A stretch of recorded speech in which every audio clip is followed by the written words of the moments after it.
अपने आंदोलन को हिंदुओं के बीच में फैलाने के लिए भारत के मुसलमानों को एक गैर राजनीतिक चेहरे की जरूरत थी और यह जरूरत चंद्रशेखर आजाद उर्फ रावण के रूप में पूरी हुई है। आज ओवैसी समेत देश के तमाम मुसलमानों की जुबान पर रावण का नाम है। जामिया से लेकर जामा मस्जिद तक और सीलमपुर से लेकर शाहीन बाग तक मुसलमानों के हाथ में रावण के पोस्टर हैं।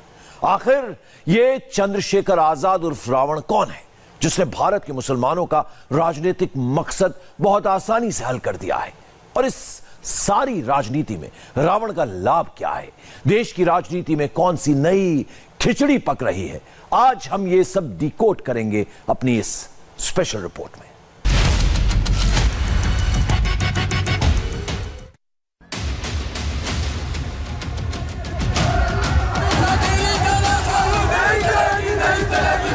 चंद्रशेखर आजाद उर्फ रावण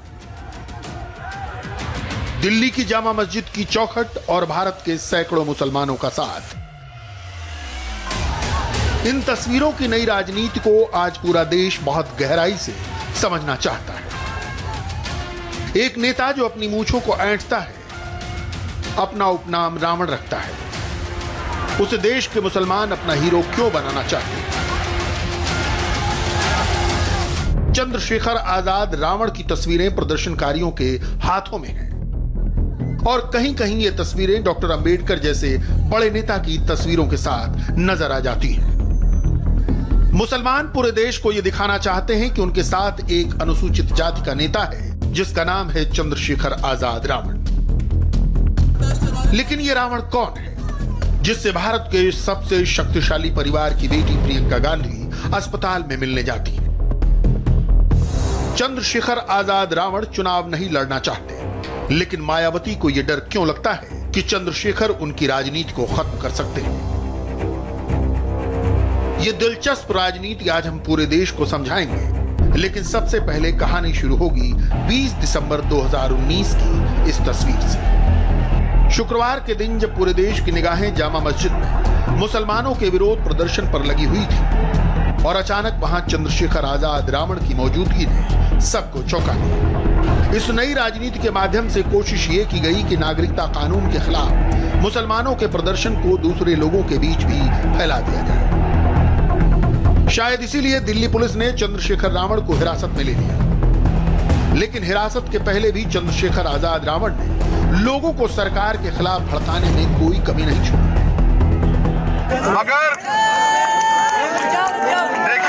मगर याद रखिए, आप हमारे जाने के बाद इस आंदोलन को पीसफुली चलाते रहें और पूरे मुल्क के लोगों से ये मैं कहना चाहता हूँ,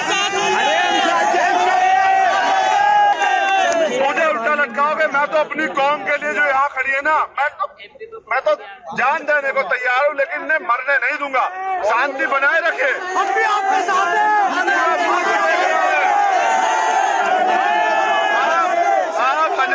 शांति बनाए रखिए। चंद्रशेखर को उल्टा लटकाएंगे ले जाके। मैं कह रहा हूँ आप मेरा कत्ल करवाइए साहब, मैं चलने को तैयार हूँ। मुझे उल्टा लटकाओगे, मैं तो अपनी कौम के लिए जो यहाँ खड़ी है ना, मैं तो जान देने को तैयार हूँ, लेकिन इन्हें मरने नहीं दूंगा। शांति बनाए रखे। हम भी आपके साथ हैं।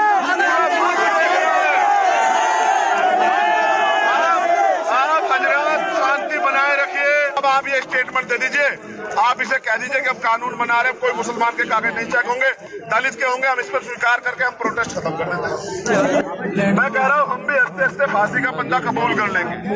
क्या बुराई है? शहीद होंगे हमारे लोग, हमें याद रखेंगे।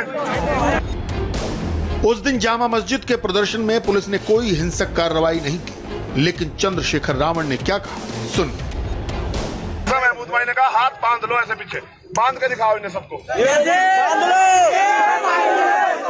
हाथ बांध लो। कोई पुलिस की लाठी का जवाब नहीं देगा, पुलिस की गोली का जवाब नहीं देगा, क्योंकि मैं चाहता हूं जब आप पे कत्ल हो पूरा मुल्क पूरी दुनिया देखे कि गोली छाती पे लगी हुई है साहब, भागा नहीं मेरा।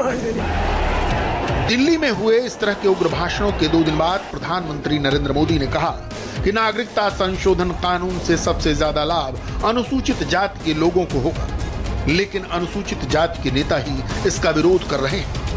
प्रधानमंत्री ने नाम नहीं लिया, लेकिन उनका इशारा चंद्रशेखर आजाद रावण की ओर था। मैं हैरान हूं, कुछ दलित नेता भी बिना समझे इसमें घुस गए हैं। जब मेरी बात सुनेंगे तो समझेंगे। उनको मालूम होना चाहिए कि पाकिस्तान से जो अधिकतर जो हमारे शरणार्थी आए हैं वो मेरे दलित भाई बहन हैं, दलित परिवार के हैं। भाइयों बहनों, ये वो दलित परिवार है जिनको पाकिस्तान में बंधुआ मजदूर बनाकर रखा गया था। आज भी पाकिस्तान में उनके साथ स्थिति ये है कि अगर दलित परिवार का कोई व्यक्ति चाय पीता है तो उसको चाय के साथ साथ उस चाय के बर्तन का पैसा भी देना पड़ता है और बर्तन साथ ले जाना होता है। आज भी पाकिस्तान में यह हाल है। चंद्रशेखर आजाद रावण का जन्म उत्तर प्रदेश के सहारनपुर के गढ़खौली गांव में हुआ। उनकी उम्र 33 साल है।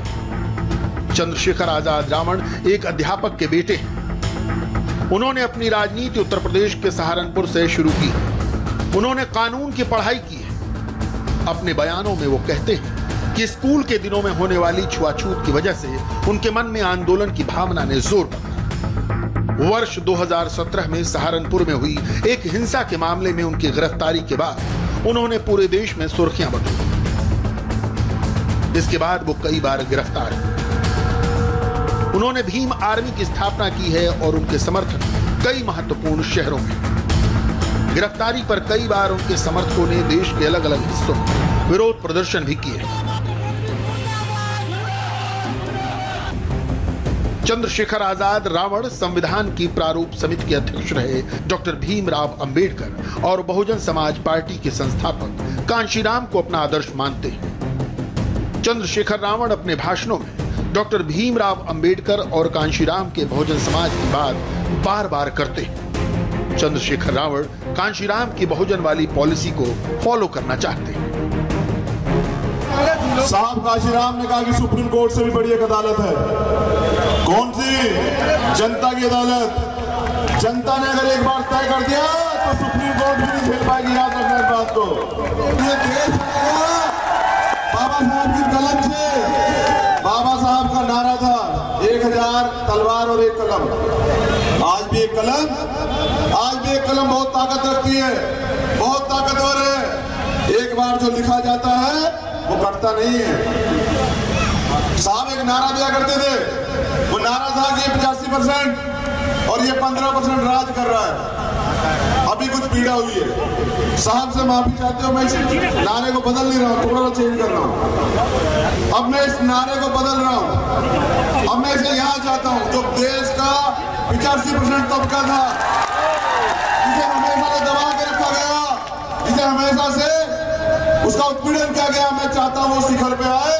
और जिन लोगों ने हम पे अत्याचार किया, हमारी व्यवस्था को हमें कमजोर किया, वो लोग जमीन पे आए। एक बार ये दिन भी मैं देखना चाहता हूँ।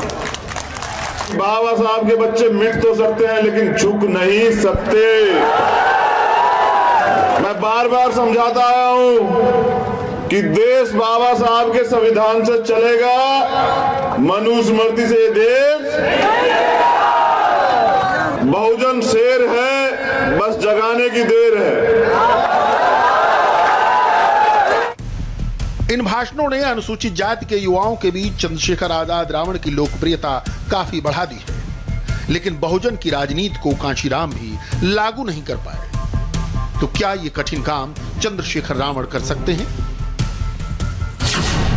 राजनीति में मायावती के गुरु रहे कांशीराम का बहुजन सिद्धांत ये था कि सिर्फ अनुसूचित जाति के लोगों को वोट बैंक नहीं बनाना है, अन्य पिछड़ा वर्ग और मुसलमानों को भी साथ में लाना है, क्योंकि ये सभी मिलकर सत्ता के नजदीक पहुंच सकते हैं।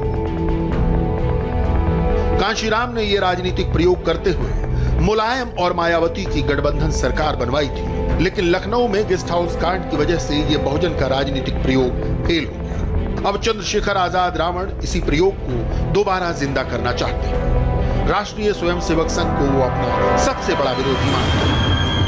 जहाँ पसीना गिरेगा अपने भाइयों का खून देंगे, और हम सबसे ऊपर इसलिए बैठे कि पहली गोली हम खाएंगे। तो मुसलमानों से खतरा नहीं है भाई, इस देश को खतरा है तो संघियों से। इस देश को खतरा है तो हिटलर की औलादों से खतरा है। ये सावरकर के रिश्तेदार हमें इस देश से नहीं निकाल सकते। लेकिन इस देश में जो नीति काम करती है, जो नागपुर से चलती है, कहां से चलती है? कहां से चलती है? चंद्रशेखर आजाद रावण के उग्र बयानों से लगता है कि वो कफन बांध चुके हैं, लेकिन उनकी राजनीति से सबसे ज्यादा डर बहुजन समाज पार्टी की अध्यक्ष मायावती को लग रहा है। मायावती चंद्रशेखर आजाद रावण की राजनीति को अपने लिए खतरा मानती है। चंद्रशेखर रावण बार बार अपने बयानों में मायावती को बुआ कहते हैं और उनकी तारीफ करते हैं, लेकिन मायावती बार बार यही जवाब देती हैं कि वो उनके भतीजे नहीं हैं। तब बुआ जी ने बहुत काम किया है, बहुत संघर्ष किया है, मैं उनको सलाम करता हूं। और किसी पार्टी से मेरा कोई लगाव नहीं है। भीम आर्मी एक राजनीतिक संगठन है। बस हमारा प्रयास है कि जागरूक वोटर हैं, हम प्रयास करेंगे उस व्यक्ति को वोट दें, उस पार्टी को वोट दें, उस संगठन को वोट दें जो भाजपा को हरा रहा। दरअसल कहा यह जाता है कि मायावती के राजनीतिक वारिस अब आकाश आनंद होंगे, जो मायावती की रैलियों में मंच पर कई बार देखे गए। बीएसपी इस पर कुछ साफ नहीं बोलती, लेकिन शायद वो अपने युवा वारिस की राजनीति के लिए चंद्रशेखर आजाद रावण जैसे नेताओं को खतरा मानती है। चंद्रशेखर आजाद रावण के बारे में कहा जाता है कि उन्होंने अपने नाम से रावण उपनाम हटा दिया है, लेकिन अब वो पूरे देश में रावण के नाम से ही लोकप्रिय हो चुके हैं। बड़ा सवाल यह है कि क्या चंद्रशेखर आजाद रावण मुसलमानों को साथ लेकर अनुसूचित जाति के अलावा दूसरे हिंदुओं का भरोसा जीत पाएंगे? ये कह पाना आज बहुत मुश्किल है।